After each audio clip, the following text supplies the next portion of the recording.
Hi there, I'm Jessica McAfee. Welcome to my YouTube channel. Today is the cutest video hop ever, and I have a special guest. Hi. We've got an amazing lineup of designers with crafty little helpers, over $1,000 worth of prizes, and tons of inspiration featuring Lawn Fawn, Catherine Pooler, and Ranger. Raya was a little shy, so I'll be doing most of his voiceover.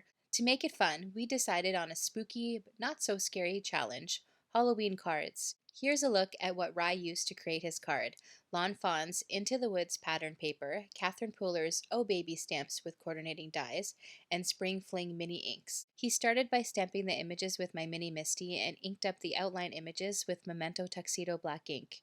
We went in with It's a Girl and Mint to Be to fill in the images. His favorite animals of all time are cats and pandas, so this set was a must-have.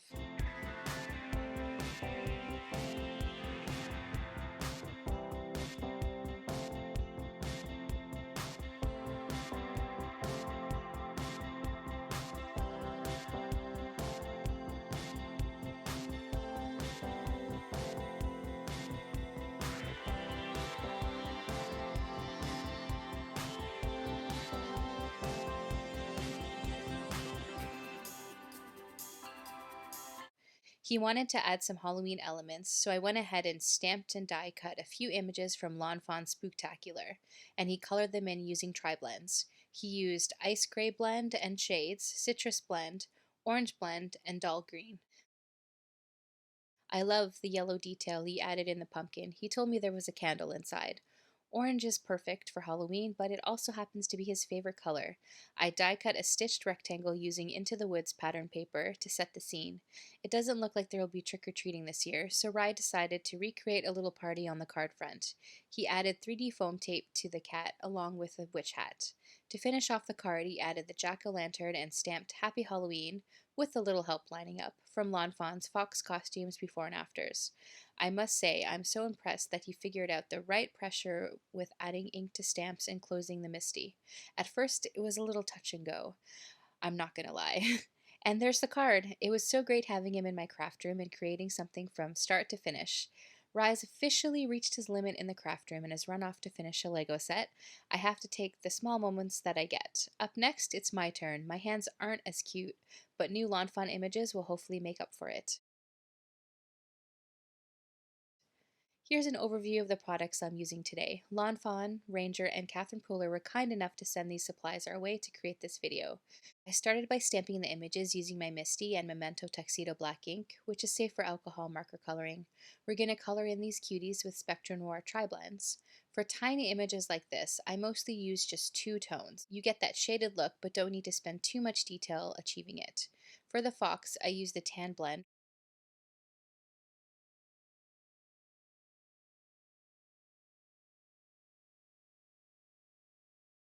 For his chin area, I added a hint of TN1 and faded the lines using my blender pen and added blush to his cheeks using the coral blend. I used the same technique for all the images, and I'll have a full color guide up on my blog. I'm going to add music while I color the rest.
Now for the background. I'm going to use distress crayons to create a Halloween night scene. I found a super cute cut file by Paige Evans and went ahead and created a haunted house silhouette. I traced around the image on the background so I know where to place the sky. The Distress ink kit that I received came with a mini Distress ink cube in black suit and a clear little stamping block that can be used as a palette. I'm adding the color directly to the palette and picking it up using a water brush. This is a super simple and fast way to create a watercolor effect background. I'm just letting the color move nicely and blending purple to blue.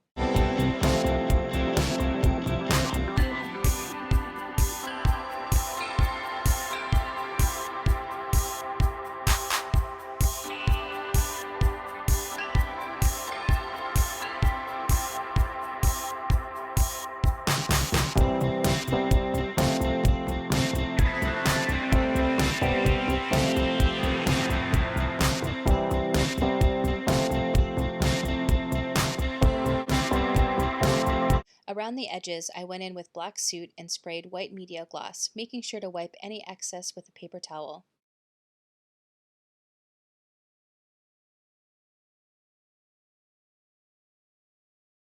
Here's the haunted house cut file by Paige Evans and the bright little surprise. I couldn't resist using Easy Lights by Pear Blossom Press. I went ahead with just plain tape, placing the lights behind the windows. I made sure to add vellum first to get the effect of glass windows. Once I was happy with where everything was placed, I added 3D foam tape around the circuit to ensure it's protected and to create a smooth surface. To make sure the circuit itself is secure, I used score tape.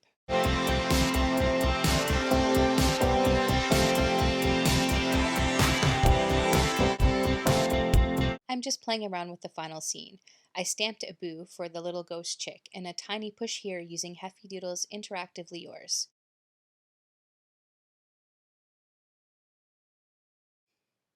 For the sentiment, I'm going to heat emboss Trick or Treat with white embossing powder, making sure to treat the cardstock with my anti-static tool. I'm going to add a Hope Your Day is Extra Sweet just below.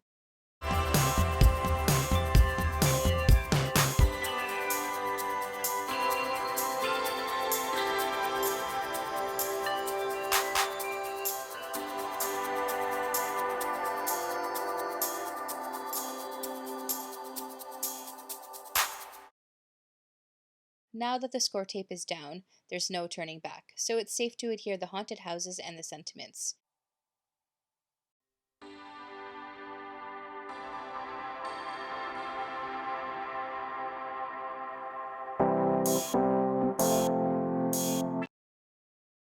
And place these adorable trick-or-treaters.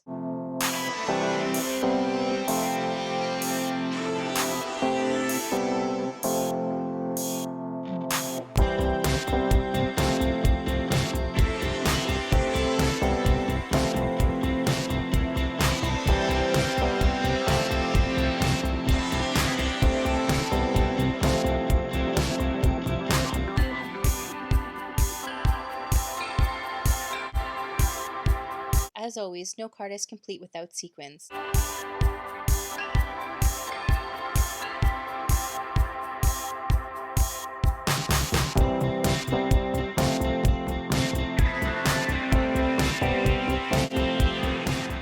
And that's the card. Thank you so much for stopping in. Ryan and I had so much fun challenging each other, and I'm so thankful for all your support, likes, and comments. Be sure to check out each stop along the hop. There's tons of amazing prizes up for grabs. Big hugs again to all of our amazing sponsors who helped make it happen. Until the next card.